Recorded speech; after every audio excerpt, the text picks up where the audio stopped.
নমস্কার বন্ধুরা, আজকে আমি নিয়ে চলে এসেছি পান্তুয়া। তা দেখুন পান্তুয়া কিভাবে বানাবো। আমার ঘরে তৈরি করা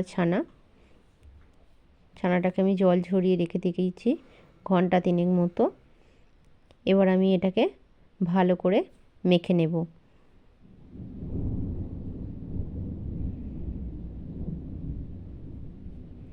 খুব সুন্দরভাবে এটাকে আমি মেখে নেব। দেখুন, এই দেখুন এভাবে আমি মেখে নিয়েছি। এতে আমি দিয়ে দেব ময়দা, 2 চামচ মতো ময়দা দিয়ে দেব।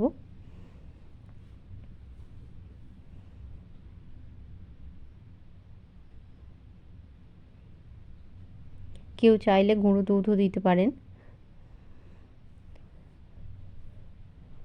আমি এটাকে ঘি দিয়ে মেখে রেখে দেব। তারপরে আমি চলে এলাম, এখানে কড়াই বসিয়ে দিয়েছি। এখানে আমি 350-400 মতো চিনি নিয়ে নিয়েছি।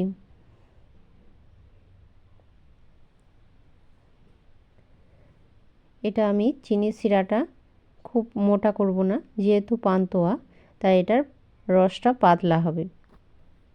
তাই আমি এখানে 3 কাপ মতো জল দিয়ে দিলাম। এই দেখুন চিনির শিরাটা আমার ফুটতে শুরু করেছে। আমি দিয়ে দিলাম 4টে ফাটিয়ে রাখা এলাচ।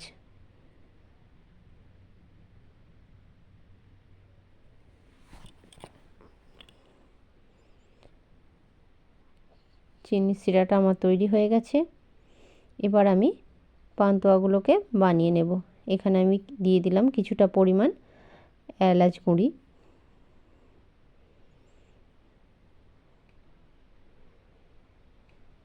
যেহেতু এতে গন্ধটা খুব সুন্দর লাগবে বলে। এই দেখুন এই রকমভাবে আমি সব কটা বানিয়ে নেব গোল গোল করে।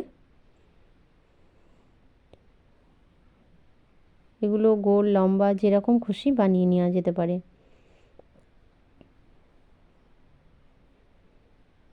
দেখুন এইভাবে আমি সব কটা বানিয়ে নিয়েছি। কড়াইয়ে তেল দিয়ে দিয়েছি। হালকা গরম হয়ে যাওয়ার পর এগুলোকে দিয়ে দিতে হবে, দিয়ে ভেজে নিতে হবে। এবার আমি একটু চামচে করে দেখছি যে আমার এক পিঠ ভাজা হয়ে গেছে নাকি।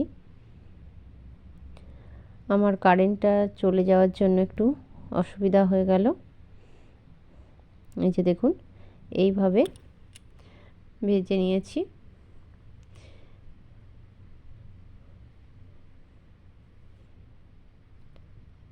সব কটাকে ঘুরিয়ে ফিরিয়ে সুন্দরভাবে ভেজে নিতে হবে। এরপর আমি এই যে তুলবো আর রসে দিয়ে দেব।